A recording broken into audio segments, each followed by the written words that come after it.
Okay, so today, so last time we talked about philosophy, right? So we have our lens of analysis, right? We get our structure of theories, but the main point from this discussion was that the theory can be changed, right?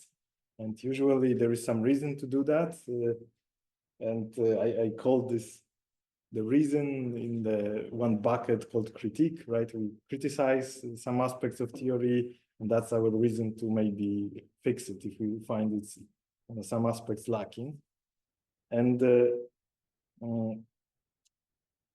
so when we use this analysis to make a division between classical and non-classical theories, right? And the deciding thing, the deciding aspect was that classical are those that can be like intuitively interpreted all the way, right? And non-classical are those that use measuring devices as like a essential element of the interpretation. But we used, as an example of non-classical theory, we used relativity, right? Just to show that quantum mechanics is not the only non-classical theory, but of course, the aim was to eventually get to quantum mechanics, right, and stay there, because probably without quantum mechanics, there would be no this divide between classical and non-classical wouldn't be so evident for everyone. So, but if we are talking about non-classical theories, they have those devices, right? But the devices are treated as a primitive notion, right? You don't explain how they work, at least initially. But we recognize that, you can criticize that. I mean, you can ask, okay, you say you don't have to explain, but explain anyway, right? So basically, a lot can be learned if you ask for some description of those measuring devices. Everything is built upon, right? And in case of relativity, there was some success with that, and people actually responded pretty much immediately to this question of this device. They built models. They found out that they work. This is the requirements from interpretation of those devices it was possible to fulfill it. There were some protocols devised then, which are still used in practice today, and some engineering problems and stuff like that. So there is at least one precedent where these kind of questions has been proven to be fruitful, right? But now we get to another example of non-classical theory, perhaps the most non-classical of theories, quantum mechanics, right? You can say that's kind of extreme in this sense, because while in relativity, the measuring device was, it had like very specific purpose, right? It was the clocks. We needed clocks to basically project the unintuitive non-classical transformation rules between reference frames, and to project them on something that humans can understand. So it's very limited, very simple task to fulfill. While in quantum mechanics, it's like everything is device-based. Okay, so in standard formulation of quantum mechanics, any predictions about experiences the user can have, so essentially the whole content of interpretation is almost completely about readouts of measuring devices. Okay, the only one exception is time, at least in non-relativistic version of quantum mechanics. Time is, it's like, everyone knows what time is. Time flows, you understand that. But everything else is through the measuring devices. And to make matters worse, in relativity, there is only one type of device, right? The clock. But in quantum mechanics tells us that, for every system, what you can imagine, there will be infinite number of inequivalent observables, okay, not just time. And each of those observables will be measured by some measuring device, specific measuring device, and still you treat them as primitive notions. So you can imagine that in this context, if you ask about, okay, but can you explain what the devices are? There is a multitude of some, machines. You don't explain how they work, but you claim that they work in, they measuring observables. So it's kind of already, you can see that it's just asking for this kind of critique. And the one of famous things about quantum mechanics is that it historically it handles poorly this kind of critique. Okay, the questions about measuring devices in quantum mechanics is an open problem essentially. Okay? If you ask about things like models of measuring devices, how it works, even though the theory is basically 100 years old right now, it's almost, I think it's exactly 124, right? There is no working model of measuring device at all, right? So this is like this is the weak spots that you want to exploit essentially. Okay, and this is this will be our vector of attack for this for our critique as well. But to explain why it has this kind of problems, can identify what's stopping us from solving the measurement problem essentially. I think first I have to talk about, okay, what is quantum mechanics and how, as a theory, right? What is the formulation, the standard formulation I'm talking about, right? How does it work?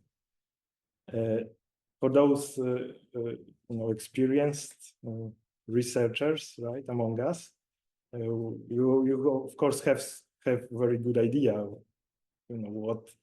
how quantum mechanics works, but I want to talk about it so that even those less experienced among us will still be able to follow. So I will use some formulas here and there, but I will try to talk about it, not throw some technical mathematical jargon here and there. So, but even for researchers, there will be surprises. For experienced researchers, there will be some surprises, I believe. So, okay. So if you talk about how formalism, whole formulation of standard quantum mechanics, how does it work? It's the key thing to realize is that maybe I will write something. Standard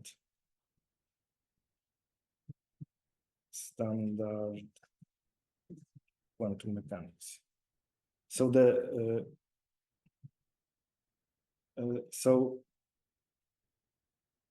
so the key thing about it is that it is built in such a way that it implements what I call dichotomous mode of description. Dichotomous, it's a fancy word, but unfortunately it is the best word to use here.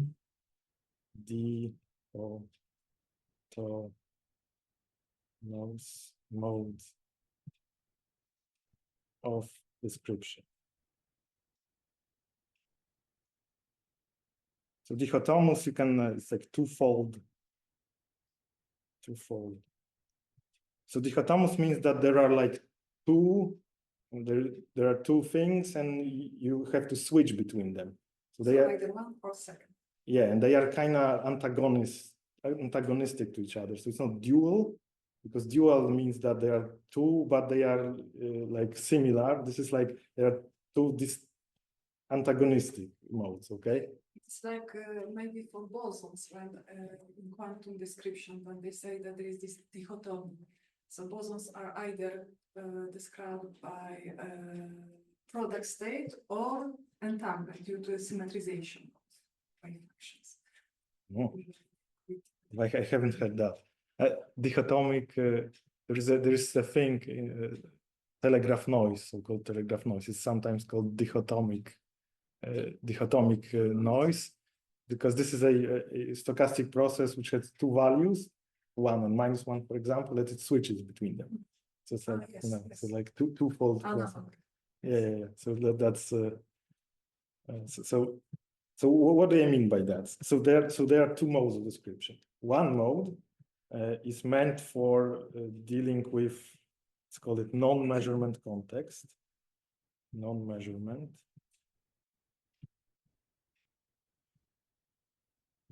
Non-measurement, maybe mode 1, okay, non-measurement context.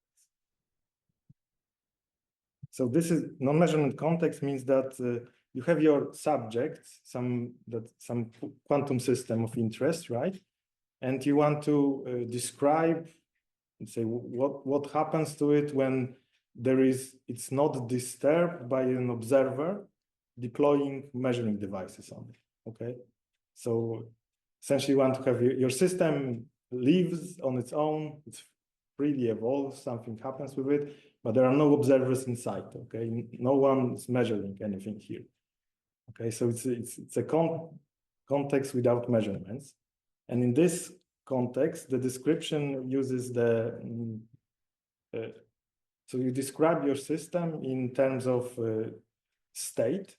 Okay, so you have state of your system, state, and it is formally you represent it with density matrix. So you have rho density matrix that's time dependent, okay, because it changes in time. And you know, for those less experienced people, so density matrix is an operator that has trace 1, and it's positive semi-definite. And you can add that it's also Hermitian. Although positivity it's equivalent to, I mean, it implies Hermicity. And why do you call it non-measurable content? Because with this density matrix, one can evaluate expectation values, which can be somehow expected to be measured in experiment. But that would be measurement context. So that's why I ask why only density matrix without some, because having density matrix, we can evaluate expectation values. And then it is like, well, what does it mean? Like, what is expectation value? average, for example. Yeah, but of something. I mean, you can. It is a trace of rho times. You can do whatever kind of mathematical operations on rho, right? You can do whatever you want, but in terms of like what it's supposed to represent, right? It's not every mathematical operation done on density matrix, you know, has to represent anything, right? So if you want to describe your system, these are the rules. If you want to describe your system, that just how it behaves without observers inside, okay?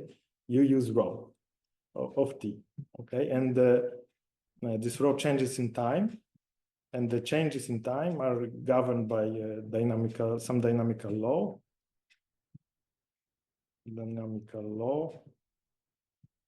Of the system, and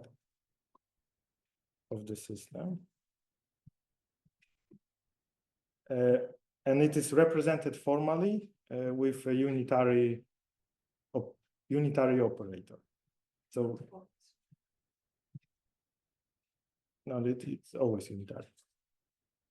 So we have like rho at time t1 would be rho at time t0.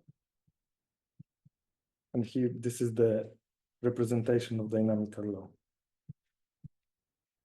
U. Again, if you are not familiar with those kind of inscriptions, don't worry about it. It doesn't. Okay, you don't have to understand it at the moment. Right? There will be time where it will be important what positive definite matrix means. I will explain it in detail. Right now, it's just if you don't understand, you haven't seen those kind of mathematical symbols before, don't worry about it. The point is that if there is no observers, you have a state, right, which is represented by density matrix, and the state changes in time according to some dynamical law. Which also has a formal representation in your theory. So this is mode number one. The other mode is a complementary measurement context. Okay, so mode number two, it's measurement context. Measurement context.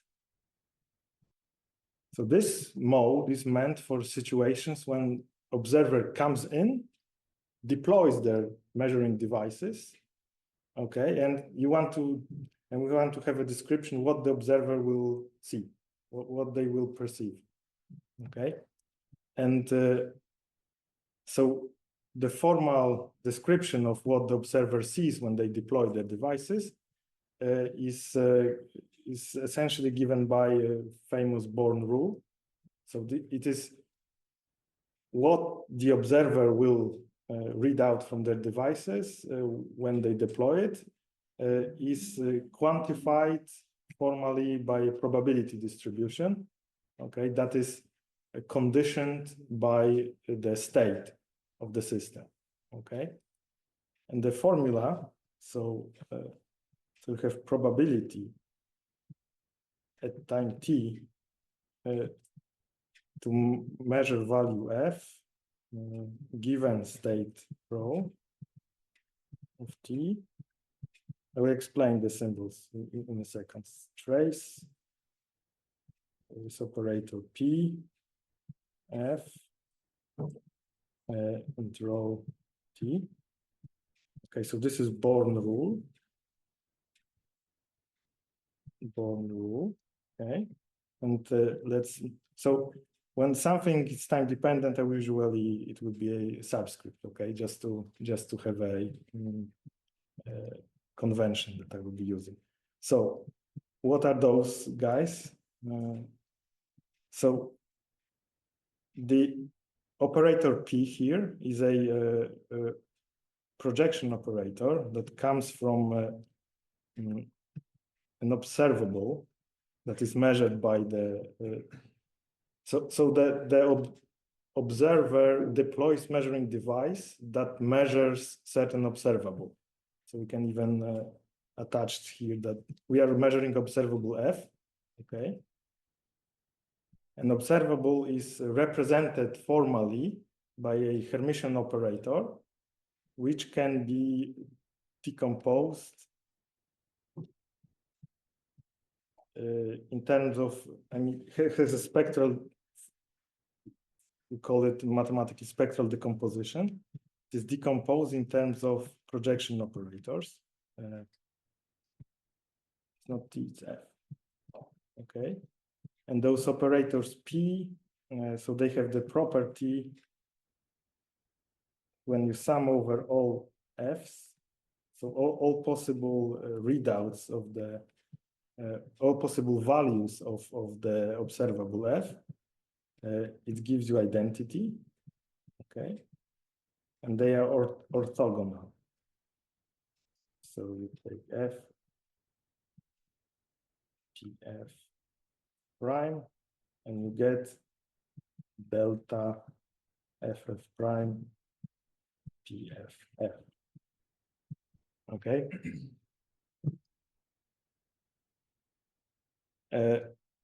So, in other words, in the first mode, when there is no observer, you use your like element, formal element, the maths that you are using is density matrix that you apply unitary evolution operators to describe how it changes in time, the state of the system.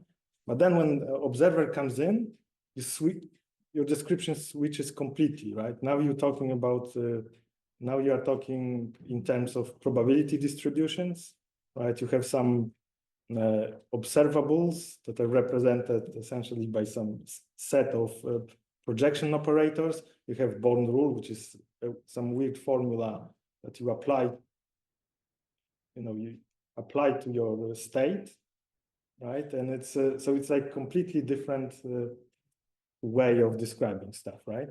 Mm-hmm. But still there is a connection because the density matrix enters in two modes, and that's the same. Yes, this is conditioned by the density matrix, right? So there is a connection, of course. If there wasn't, then I don't know what would happen. I mean, that would be completely out of whack, right? Yes.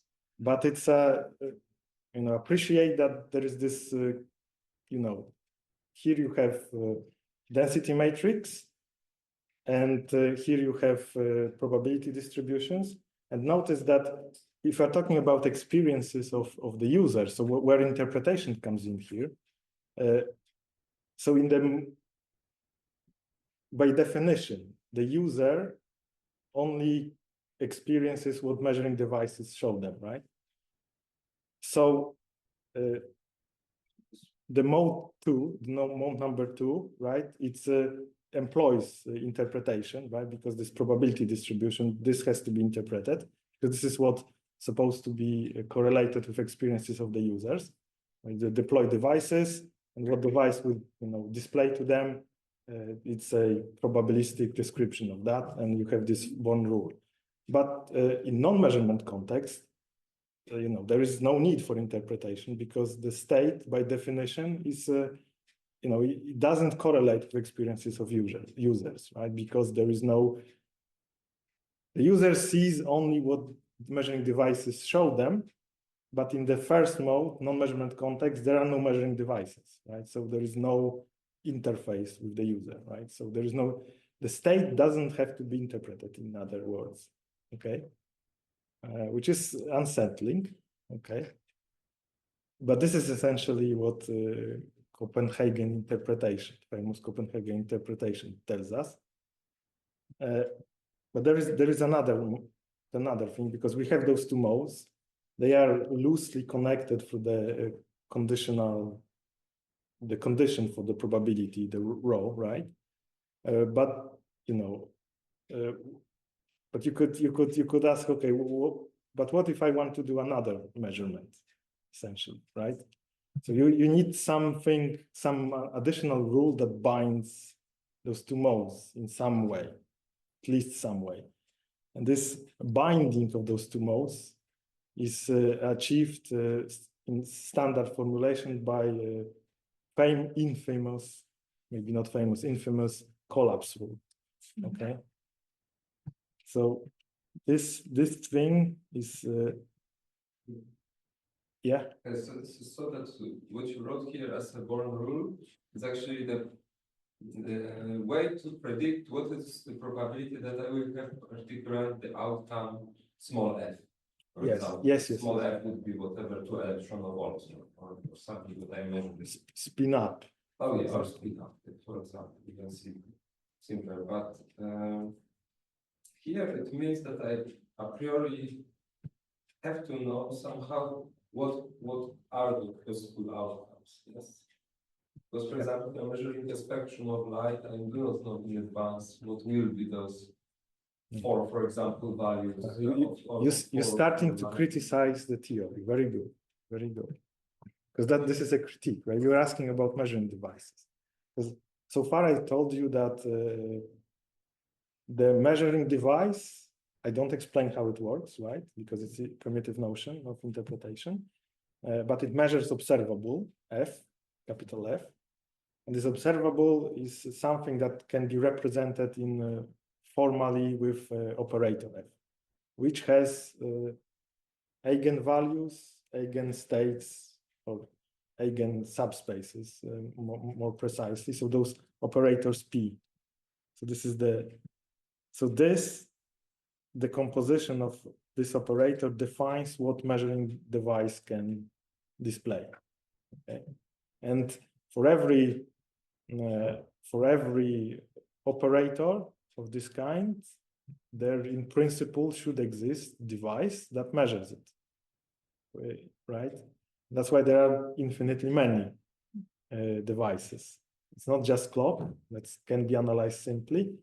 There is like, something that measures spin would be this kind of device. Something that measures X projection of spin would be some different device. So it's getting complicated very fast and suspicious, most of all. The suspiciousness is keyword here, okay? But you are starting to critique the theory, which is good. This is the attitude we want to have here, right? Because we will focus on that here.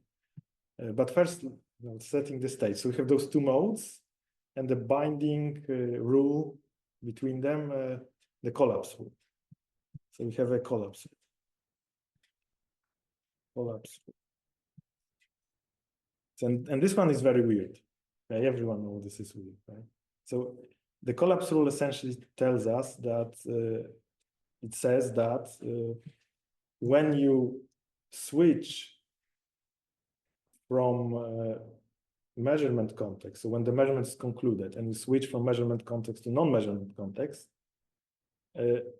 you switch between modes of description, right? So you go from probability and then you go again to density matrices. So collapse rule is tells us what kind of density matrix we should assign to the system after measurement is concluded. This is the famous state collapse. Okay, so the collapse rule, it can be, we can symbolically write it as, so if there was a measurement at time t1 or t0, okay, t1, I lost my,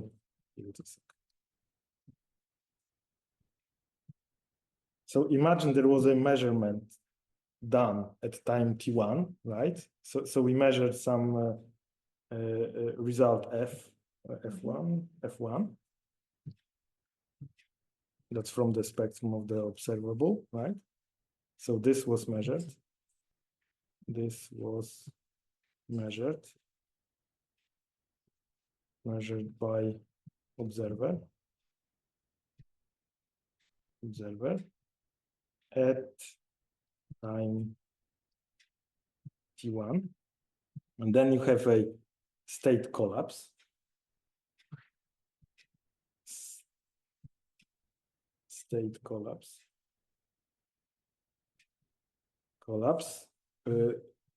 So now when you switch back to the non-measurement context, you assign how the state of your system is changing. So you use the following formula equals. So you have your dynamical law that evolves you from time t1, like it was before. T1, right? So just to remind you, right? These are those guys, right? It's the same U, but what sits here is a little bit weird. So you have projection operator with that projects on the value that was measured. Okay, so this is the same F1. So this is the state at the moment of measurement. You project it from the other side as well, and you divide it by trace TF F1 rho. And this the denominator is the what Born rule gave us before. So this is P F1. Okay. So this is the collapse rule. It is a rule. Okay, you say this is what you should do, and then if you want to do another measurement afterwards, well, you just treat this row as your. So this is your state. So this is what you can put into your condition. This is what gives you the condition for this formula here. So if you want to consider a sequential measurement, so where you start from, you have your system, it evolves, and then you start do your first measurement at time t1, and then you want to follow up with another measurement at some time t2, and then another one. The collapse rule tells you that you just have to chain Born rule with this state collapse rule. Okay. So essentially, the measurement. So let me pull out some.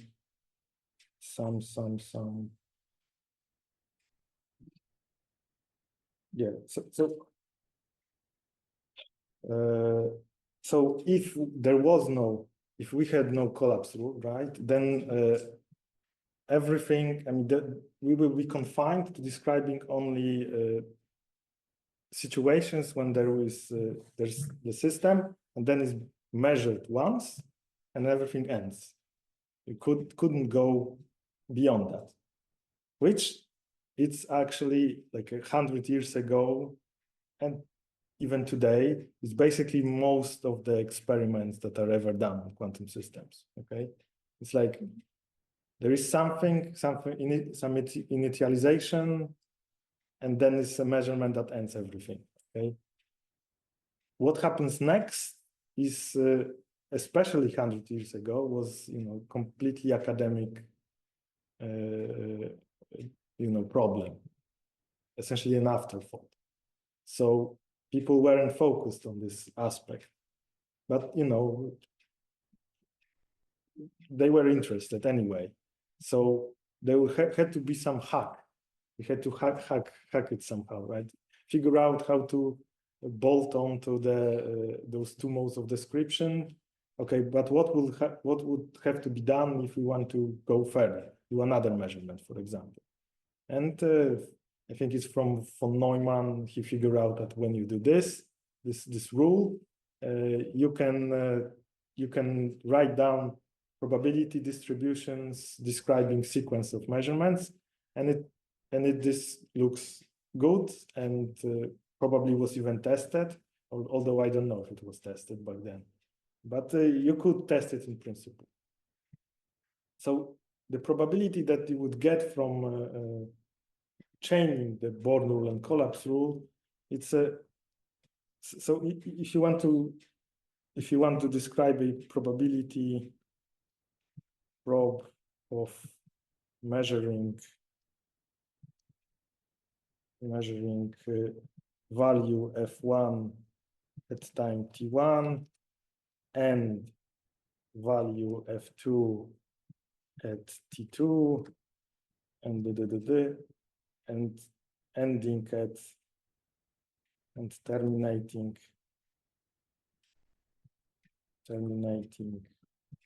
with fn at time tn.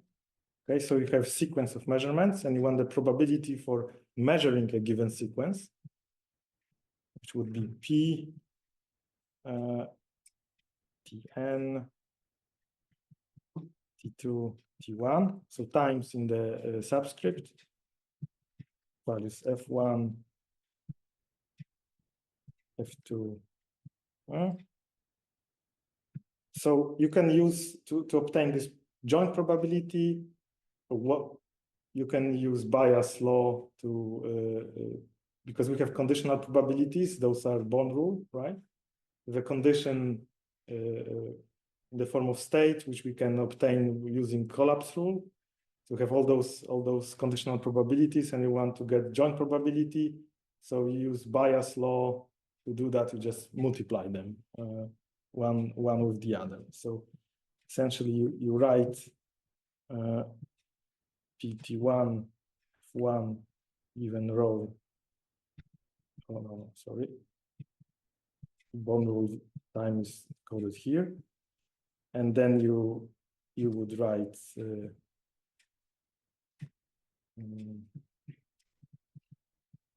F2 row 2 conditioned by 1. Oh, sorry, I didn't write here conditioned by.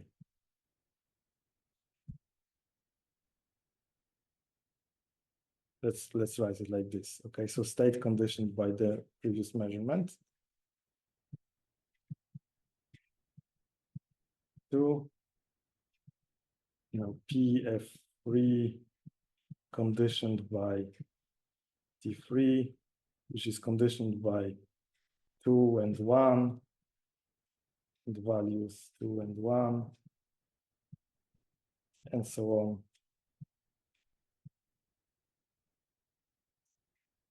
So Tn conditioned by everything that happened before. 1, Fn minus 1, F1. Okay. And the conditioned state you get from just applying through recurrence the colors.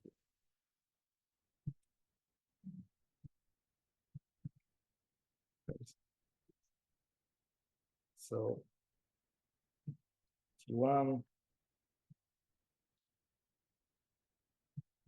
J. Okay, writing down equations is probably too boring, but I think I have to do it.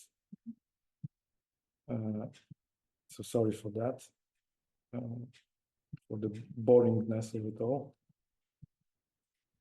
J1,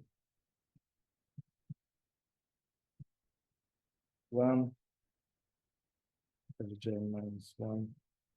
Right, so applying this recurrence, you can just go from any J to the first measurement, and then figure out what is the form of the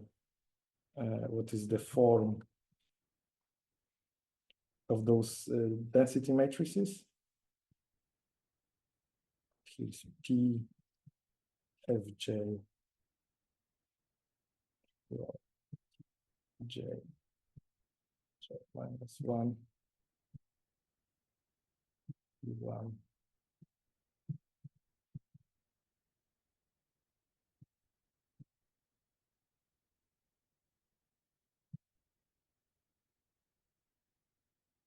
So all in all, when you untangle all those recurrence rules, put them here, notice that when you do this collapsing, denominator has a probability distribution, right? This kind of probability distribution. And essentially for every denominator, there will be a factor here, okay? So they will cancel out. Just to describe how the calculation goes, you can do them in home. But if you just do the algebra here and use the fact that you can cancel the denominator with what's in numerator, eventually you will end up with much less annoying formula. It is trace, and you would have P Fn. Do I want to write it like that?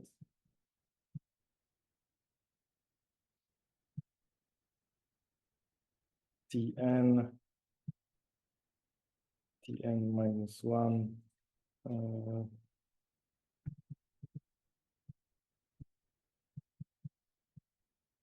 Tn minus 1. Tn minus 1. Tn minus 2. n minus 2, and so on, so on. Yeah. Station with row with subscripts, then we have, for example, T3 bar and T2, T1. It means that it's a wave function after those two collapses at moments 1 and 2. Then. Yeah. But how do I know what was the outcome of this collapse here? I do not code it in this notation, at least, yes. Because well, Here, you have the arguments here also, right? This is what. Okay. This is what tells you what. Okay. Projection. Yeah. So essentially, you're doing a collapse rule allows you to shift all the statistical, dependencies into this modified density matrix, right? And it's just push it there if you want to.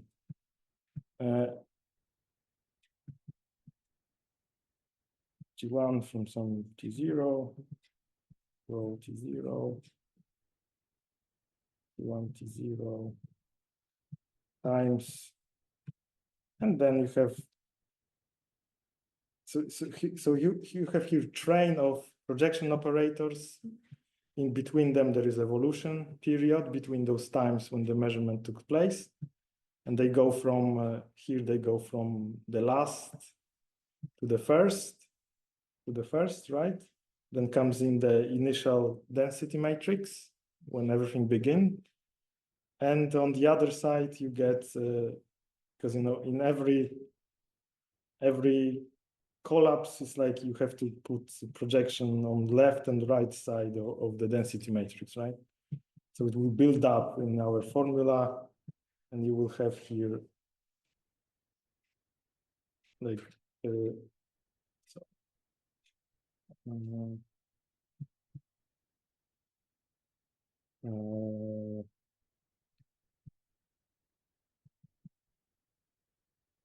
no, T1, T2, T1, T2, TF2, and minus 1, Tn, TFn. Yeah. And this is after you do all the algebra, you end up with this formula. And so there is a school of thought that at this point, if I already have the times are different order. Okay. Because here goes from the I see. On the left is high. Earlier time to later time, and here goes. Okay, good. It's like backwards in time if you want to. But that's too much talk. So if you are like very orthodox and you want really, so in other words, if you want to be very faithful to Copenhagen interpretation, which I say Copenhagen interpretation is basically it's like interpretation with non-capital I, okay? Because capital I interpretation is our invention. Copenhagen interpretation is essentially Copenhagen interpretation is the interpretation that we use. Okay, so it describes only like the minimal only what is needed of it. So what is needed is to give you prescription what user can experience, which is readouts of measuring devices, nothing else. So in Copenhagen interpretation, you don't provide capital interpretation for the density matrix. You just stick to the minimal form of interpretation when you just say what the measurement results should be, what is the formula for measurement results, right? So just those probability distributions. So if you are doing that, if you are sticking to this like minimal interpretation, Copenhagen interpretation, then you can essentially consume the collapse rule, and you could instead of giving that there is a Born rule conditioned by one measurement conditioned by the state, you could just use this formula. You could use this formula as like this is the probability of measuring of obtaining sequence of results. The sequence can be one measurement, two measurements, whatever number of measurements. And if this is the path you choose, there is like no need to even talk about collapse rule at all, if you want to, okay? But this is not how it's usually expressed, right? And it wouldn't be satisfying as well, because when people see this dichotomous mode of description, right? There is a description, there's one description for when there is no observer, and it's density matrices, and you have very different description when the observer comes in and starts doing some stuff, right?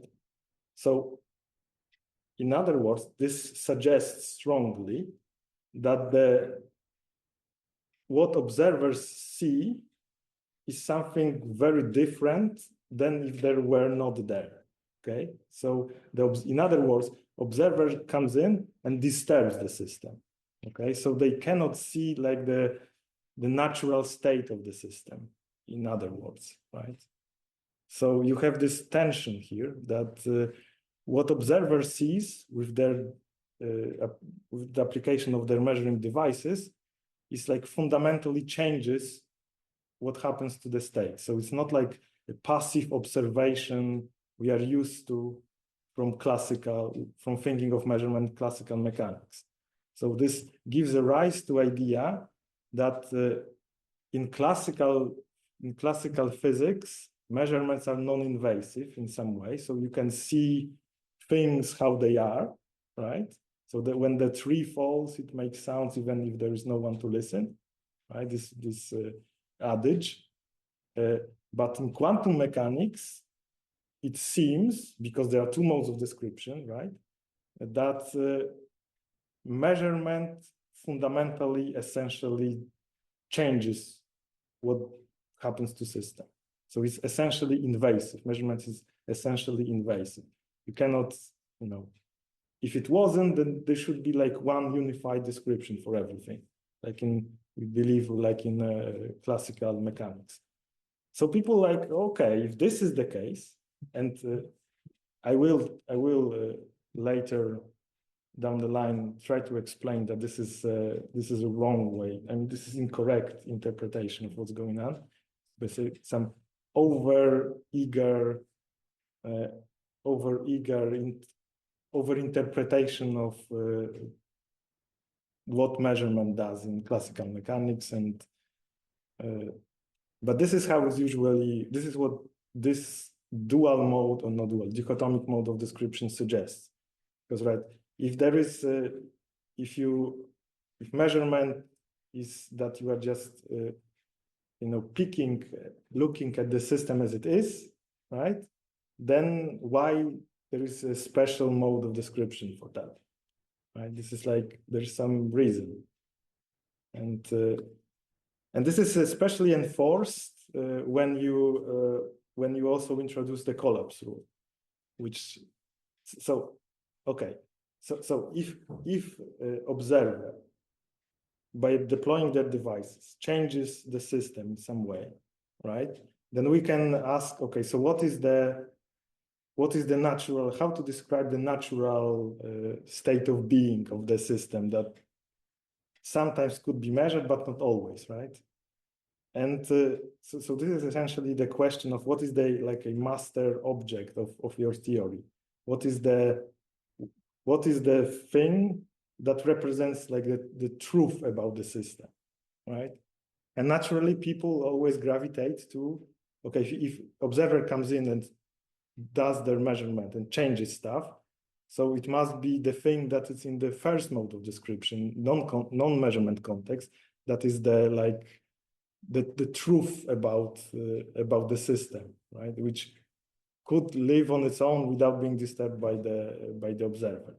So people think of the state as like the master object of the whole theory, right?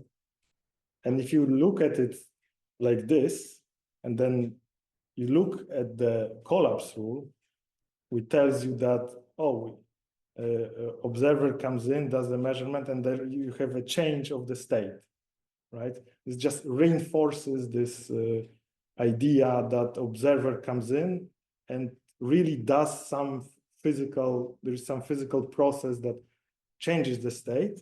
And to make matters worse, this change, if you read it literally, the state, undisturbed state, evolves according to unitary transformations, right?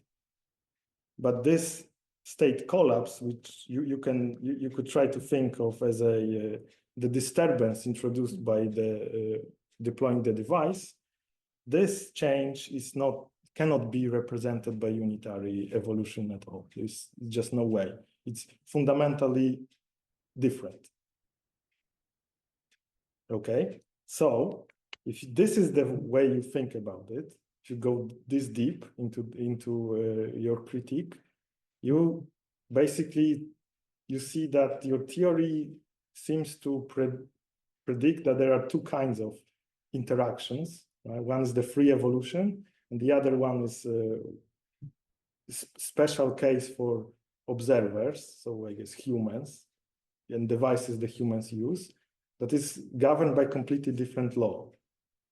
And if you then treat this state collapse as a real physical process that is being described by this rule in formalism, then you can try to criticize it and see if there are some weird things maybe happening. And this is what people did. And famous Einstein-Podolsky-Rosen paradox. I think this is the most emblematic, the loudest example of just taking the collapse rule and treating it as that it describes real physical process, and then showing that it's absurd. Okay, because what Einstein and others try to show there is like that you have a system that composed of two parts, two atoms, two electrons, whatever. You prepare it in certain state, okay, correlated state, and you send one electron to the left, the other to the right, okay. So you have pair that they started in correlated state and they are going two separate ways. And the far away on the right and far away on the left, there are two observers with their own measuring devices, right?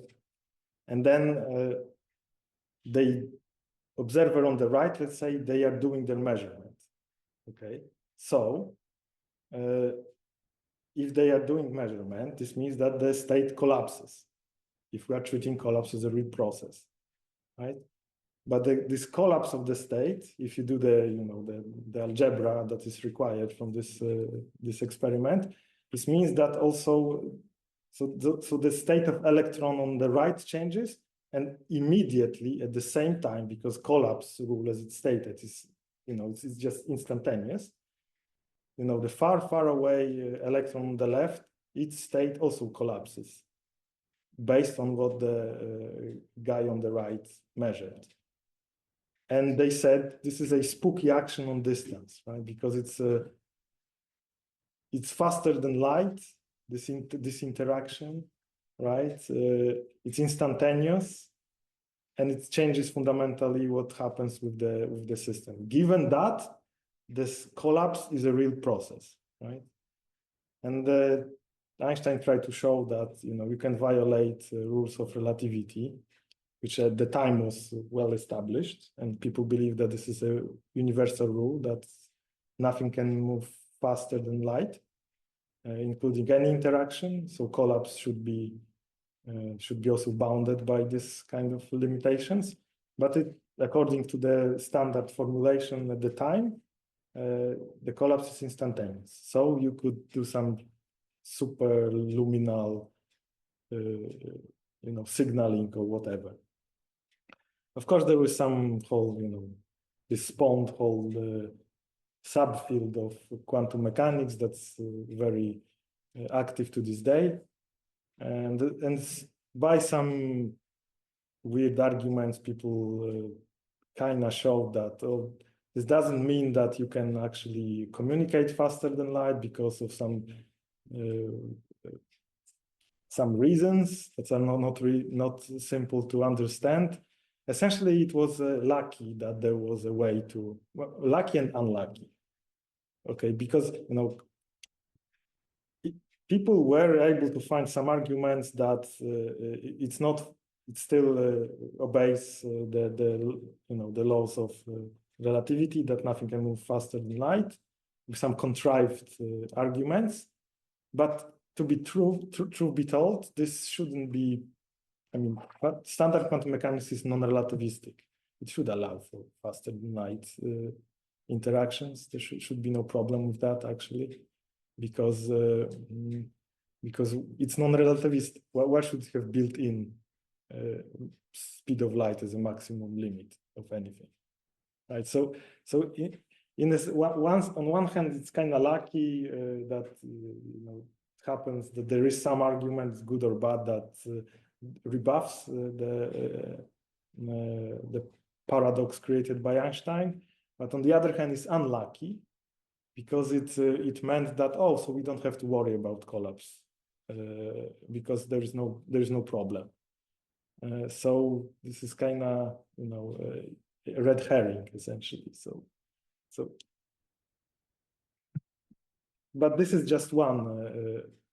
EPR paradox is just one example. There are more because there's another paradox, famous Wigner's friend paradox, which is a situation when you have an observer who observes another observer who observes quantum system.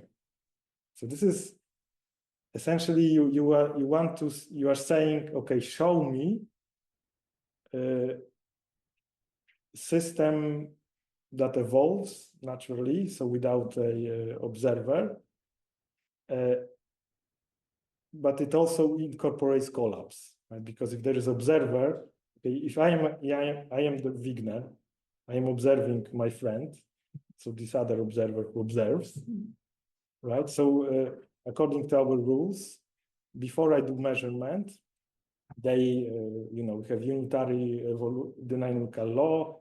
There is some density matrix that describes my friend and then the thing they are measuring, and everything goes unitarily, but then they do their measurement, right? So the collapse rules should apply for them somehow, and I am, as a Wigner, I want to see that.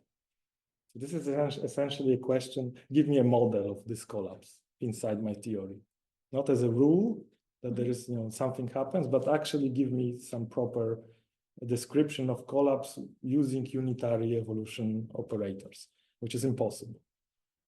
And you can come up with a couple of paradoxes using this fact. Okay, so if you are greedy, in other words, if you are not satisfied with just Copenhagen interpretation, right? So don't ask what happens beyond measurements when there are no measurers around. You are essentially suggested that the collapse is like a real process, and this creates opportunity for many paradoxes, because it's clearly something bolted on all those two modes. It's like it's an alien body, right? It's like doesn't gel well with everything else. But even if you are, if you use your Copenhagen interpretation, you don't want to know more. You're still, it is still not it's not like everything is fine still. Okay, there is still a measurement problem there, because even if you don't think about what is the master object, what is the system when no one is observing, what the collapse means, you just take those rules that if there is a measuring device, don't explain how it works, but this is how you calculate the probability, essentially shut up and calculate, and you are doing your calculations and you are happy with this. There's still one fundamental problem, because of this dichotomous mode of description, right? Whenever you want to deploy your theory to describe something, you have to make a decision. Is this a measurement context or non-measurement context? Because it depends which formulas I have to use, what is going on. But how do you decide? What are the criteria to decide whether this is a measurement context or it's not yet measurement context? Because, you know, we have this, there is a border, there is a hard border, so-called Heisenberg cut between those two contexts, right? And to be able to like say anything about to quantify, you know, how can you, if this is to have a criteria whether this is measurement context or non-measurement context, you would have to have some description of your system that can survive going, you know, through the border between those two contexts, right? But our formulation doesn't have those tools. It cannot. There is a hard cut between those two contexts. Here you have, you know, the Born rule probability distributions, some weird formulas. On the other side, you have unitary operators and density matrices, but there is nothing that can, you know, glue them together other than the collapse rule, which is problematic in itself on multiple levels. And as I said, if you are like not very greedy and you just Copenhagen interpretation, like orthodox Copenhagen interpretation, collapse rule can be like absorbed into some variation of Born rule, essentially. Yes? I'm curious about like for 100 years, more than 100 years, in physics community cannot figure out what's going to decide the measuring device. For example, like simple measuring device is a screen. You just shoot the tailor-made you at one spot. And like theorists can make a model for this big screen and tailor-made. And then they have to find this one spot somewhere. Oh, yeah. But why, before 100 years ago, why people don't find the model for, because they can use the scaling equation and they can find one spot in the screen. Yeah, so of course, it's not like for those 100 years, people were like, whatever, it's a measurement problem, just shut up and calculate, don't think about it. People, like you said, were trying very, very hard to describe some measuring devices using the rules provided, essentially, which is impossible with those rules only. So people try to do some extra bits, add something, essentially, okay? But still, the prevailing thought, especially with models that tried to explain things like screen, or what you're saying, or vapor chamber, for example. It's also a very old school example of measuring device. People were, at least most of the things I saw, they are subscribing to this idea that if the measuring device can be described, it will be by showing how the unitary evolution of a state, somehow when you do enough things to it, it will start to be similar to what collapse rule tells us. Okay, so this is like when people were trying to model from on a microscopic behavior of measuring devices, this is what they were trying to achieve. And this is just, nobody came up with the idea how to do it properly. And my explanation why, it's, I would say, because this is just impossible. There is no, for one reason, that the goal to recreate collapse rule is just misguided, because there is no collapse rule. You can formulate all this stuff without collapse rule. Okay, so you're trying to achieve something that's already is hard to achieve, but even if you would be able to achieve, it wouldn't explain anything anyway. So it's like, it's just dead end, basically. If you try to show how wave function under unitary evolution plus extra bits, because usually people do add extra bits, it's not purely unitary evolution anyway, because you have to go from unitary to non-unitary to collapse, right? So you have to add extra bits. But they usually try to be very minimal, because it's, you know, it's reformulating basic rules of your theory is controversial. It's heresy, right? We spend whole 2 hours trying to like explain that this is okay to reformulate, but it's not like this is something you can. When you read people who are doing this kind of stuff, they have usually good motivation. They see that there is a problem with measurement problem, the collapse rule and stuff like that. But this kind of analysis that would justify doing some maybe even radical reformulations, that's usually absent. Okay, they want to stick to they want to be on one hand very orthodox, so use only the standard formulation, and only minimal changes that they feel are uncontroversial to achieve essentially modeling of the collapse process. And this is just dead end kind of practice, I feel. But also people were radical. There are examples of more radical approaches where people were ready to reformulate stuff, with even completely reformulate. There are many examples of that. Some famous examples would be like a bomb pilot wave theory, which I read the paper recently, and it sucks. Okay, and maybe it's not very political to say, but it made me angry. Okay, Can you write the name of the theory? Pilot wave. Pilot wave. It's very old school, and it's emblematic of being old school. And maybe I don't know how much time I wasted. I feel I was rambling. More than 5 minutes. Okay, so I really rambled a lot. But we can talk about it later anyway. So pilot wave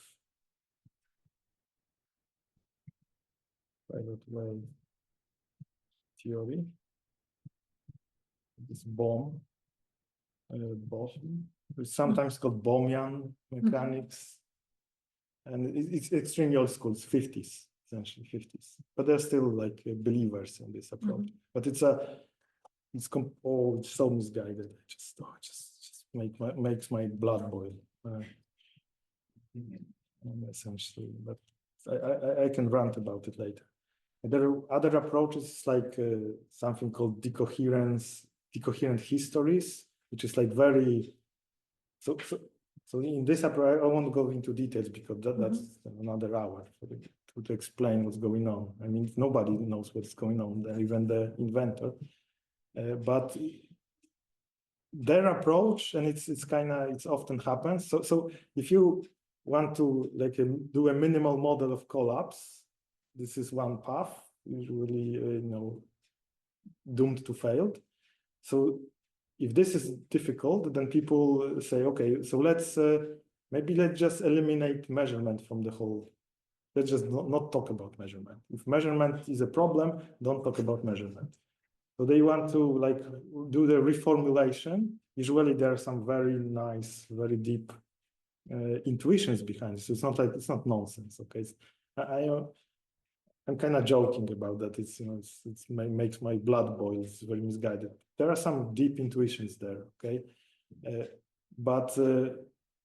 so the others, if you want to either model collapse or don't talk about measurements, okay, to avoid the problem altogether. And then, you know, how do you approach theory if there is no interpretation? Essentially, it's kind of weird. It's kind of incoherent if you look at it closely. But there are some ideas that sometimes they were close. In some cases, they were close to the real thing. But there, of course, there's Everett's many words interpretation, which is it's kind of reformulations. But it doesn't solve anything. But it tries to. It also tries to essentially model collapse through unitary. Okay, it's weird because it tries to model collapse and at the same time not talk about measurements. So it's like, it's bad. I mean, it's bad. It doesn't solve anything. And but there are usually some good intuitions there. Okay, the execution may be faulty, and it's faulty because people try to stay with confines of standard quantum mechanics, but standard quantum mechanics has this dichotomous mode of description, which prevents you from doing what you want to do. Okay, the Heisenberg cut in between those two contexts, two modes, is by definition does not allow you to model measuring device as a system, quantum system, that in some limit goes to, you know, the place where now you are in measurement context, because you have a barrier here that's unpierceable. So,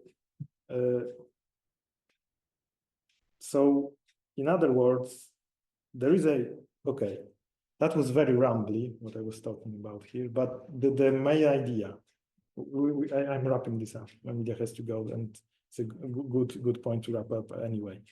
So the main thing I wanted to say is that quantum mechanics is very non-classical in the sense that everything revolves around measuring devices. Okay, standard formulation uses dichotomous mode of description, one for measurements and the other for non-measurements, and there is a Heisenberg cut in between, unpierceable. As a theory that's very focused around measuring devices, asking about models of devices, so explain device to me, explain how you go from non-measurement to measurement context, is a powerful critique. It should be addressed at this theory. A theory should defend itself somehow, but it fails to defend itself. It's just the structure, dichotomous structure, which enforces the collapse rule, which is like you can point at it, oh, collapse rule is the main problem.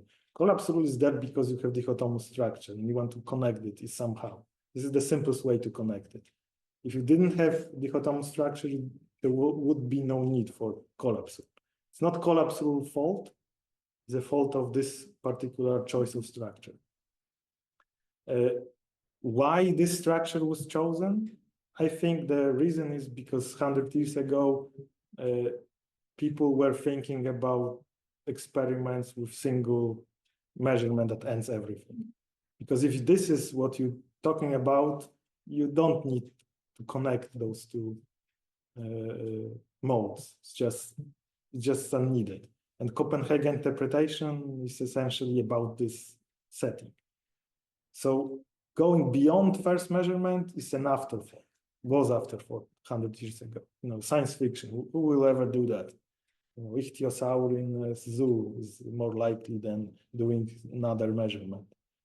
But of course, times changed, right? This is no longer a taboo.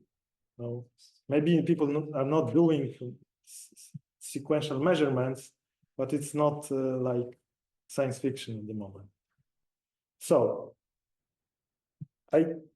what I try to say to you is that there is a problem with quantum mechanics doesn't bode well, standard formulation doesn't bode well when faced with a critique of measurement problem, which I define here as a asking for a model of measuring device inside the theory, like clocks in relativity. So this is our critique. We find it lacking, the theory lacking. So let's, so that's an impulse to maybe do some reformulation. And Przepraszam, bo zginął klucz od tej sali. tak, Czy jakoś weszliście? Witlin nie oddał, ale my mamy z kancelarii. Aha, czyli to nie my wczoraj Nie. To chyba, Okay. z tego co słyszałem, to profesor Witlin nie oddał. Przepraszam, bo Bartkowi ktoś mówił, że niby ja byłem ostatnią osobą i wolałem, jak zacząłem was, to też wiecie. Także chyba nie jesteś winny. Okay. So even so this was a very convoluted way to saying that now we will get to the main event, main part of the whole lecture. Because what I just wanted to question. Yeah, but you finish your focus. Yes, so I wanted to just I wanted to show you. I wanted to convince you that it's okay to do reformulations, and there is a reason to do it, because it's not everything is not fine in quantum mechanics. And okay, so now, if you want to do some reformulations, you want to shake up things, right? I already mentioned that many people tried over those 100 years, but usually it didn't stick. None of those attempts were universally accepted as de facto resolution of those tensions in standard formulations. And I think not because they were stupid or something, or their ideas were extremely bad, but because usually people just try to guess or use their big brains and big intuitions to figure out from their imagination what has to be done. How do you change all these formulations? So it always looks very ad hocish. It's an ad hoc proposition. Let's change it like this. And people are like, oh, okay, but you have some reasons? I just feel it will be okay. And it's like, so get lost. That's an attitude I feel that usually you get. So we do want to avoid this. For one, we want to avoid this being accused of being ad hocish.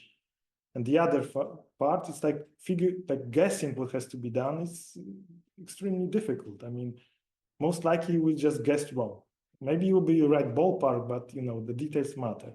So is there a way to do reformulation, but in a more systematic approach to that?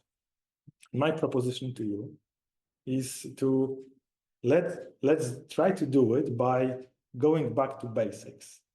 Okay, so let's pretend that we don't know anything about quantum mechanics. We've never seen it. Okay, so we are basically putting ourselves in the shoes of the pioneers 100 years ago, and the only thing that we have is some experimental results.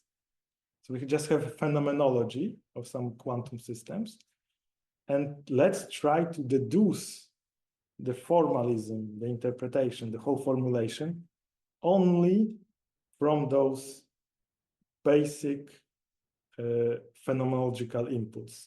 Okay, we forget about everything. No Hilbert spaces, nothing. No wave functions, never heard of them. If there will be wave functions, we have to deduce them from basics. Okay, and why this can work? What is the guarantee that we won't fall in the same pattern the guys 100 years ago did? Because we are now aware that sequential measurements shouldn't be afterthought. Okay, they focused on single measurements, got the rules, they got their formulation, and then oh, well, what about sequential? Let's collapse rule and let's go with it. So let's use sequential measurements, phenomenology of sequential measurements as our basic inputs. Okay, then maybe we'll be able to avoid the same pitfalls. And the pitfall I'm thinking about is this dichotomous mode of description. And I see Emilia is smiling because I know what you want to say. And I don't know if you have time for more, but maybe you can afterwards talk about it, because I know exactly what you want to say, and I wanted to get to this point so you can so we will have our discussion afterwards.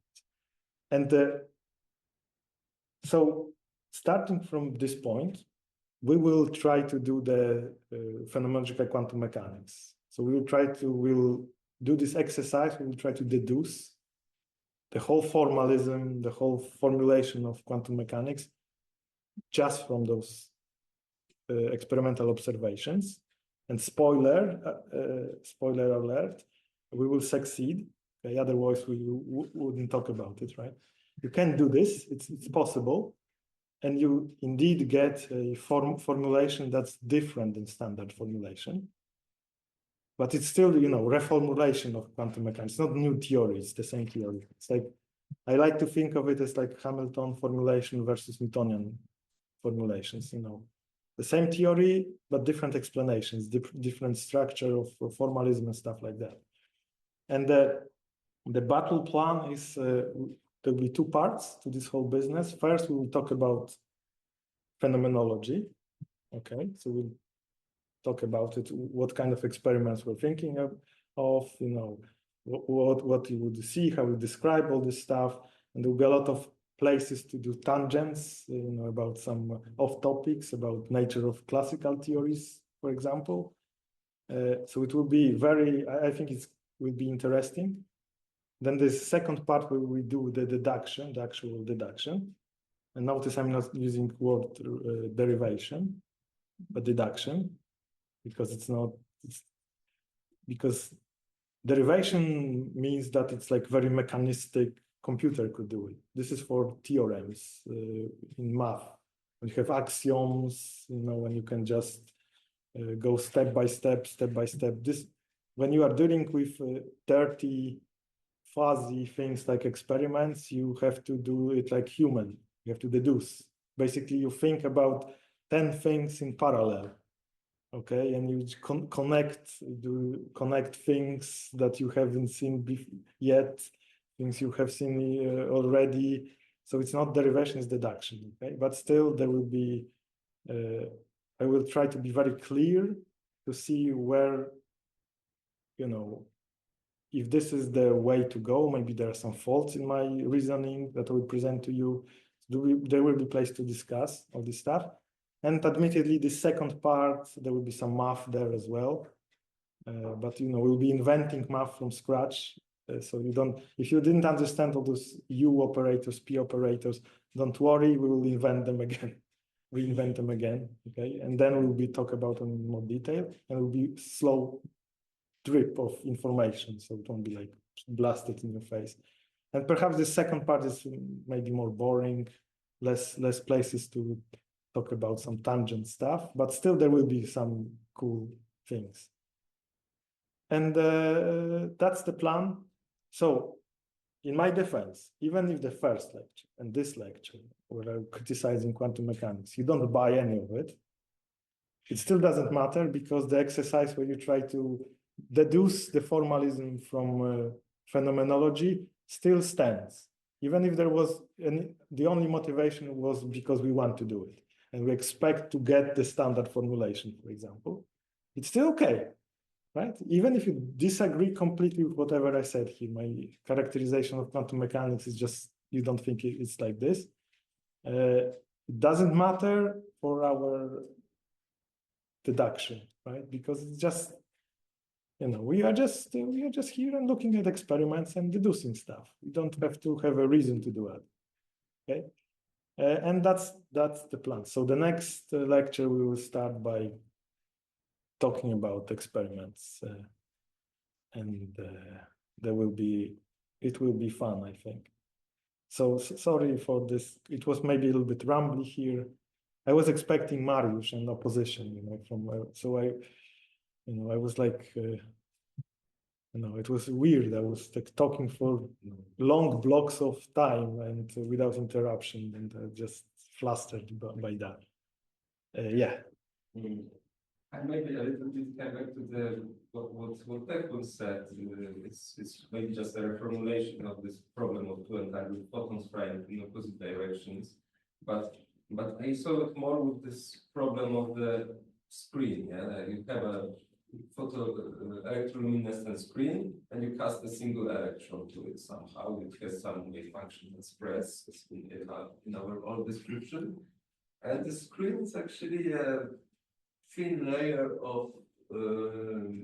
of some molecules, which will absorb it and emit photon afterwards, which we can see, or a bunch of photons actually, or something like this, and somehow those molecules, they are not really attached to each other. They completely do not talk to each other.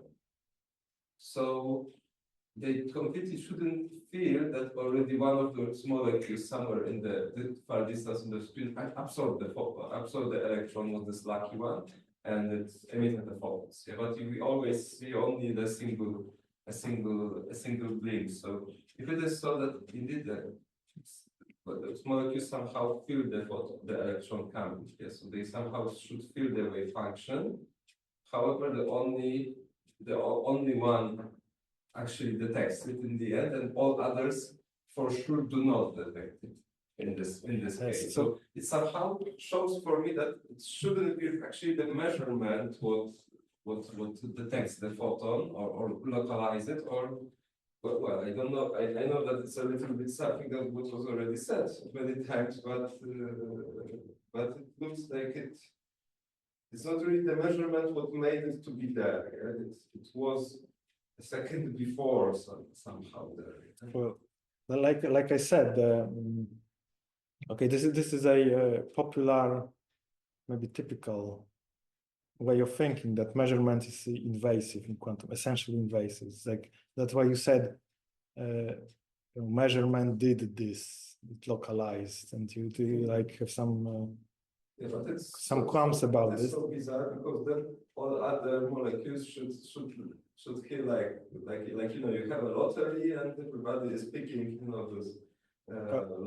So there are many. At some moment, somebody said, "Oh, I won," so others then hear it and they don't have to check it. So there are a couple of things you are like touching upon in this one question very efficiently. So I didn't. So you were talking, molecules, they feel wave function of electron. So we are saying that you could write the state for the molecules and the state of electron, and you could define interaction between them. In this sense, they will feel each other, they interact, talk each other, right? So that's probably should be included in some modeling of the measuring devices. But the other thing you said is there's this randomly one of them absorbs the photon, which is another layer of sometimes people include this thing to the measurement problem, that there is a probabilistic aspect to all of this, right? That ostensibly you get probability distributions. You talked about random event where there is absorption, localization, and stuff like that, and it's like so. But when you do the describe interaction, there is no, this aspect doesn't come up. So people sometimes also want to explain how come there is a probabilistic description, but actually what I see in experiments is certain outcome. And I feel this is kind of separate problem, or maybe not even a problem at all.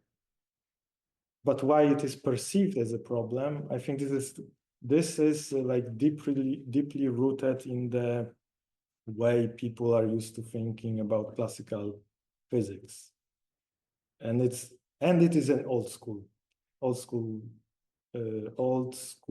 kind of critique of the measurement problem. Nowadays, people usually don't talk about this. And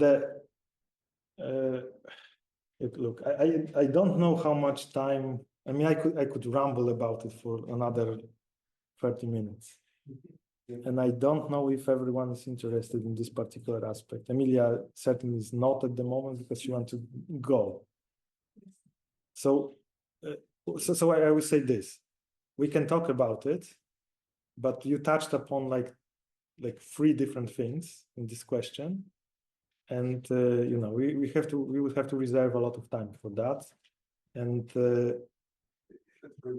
Let's say later, then we can just. we I can wait. Let's say. I mean, I won't address all of those aspects during this lecture. But we can talk one-on-one, and maybe then I will just repeat some conclusions on the next, if there will be some demand for that. I don't know, but okay, good question, but it's really 3 questions in one with no short answer to any of them. Okay, so it's sorry for that, but it has to be like this. Yeah, so Emilia, we are done. Okay, we are done.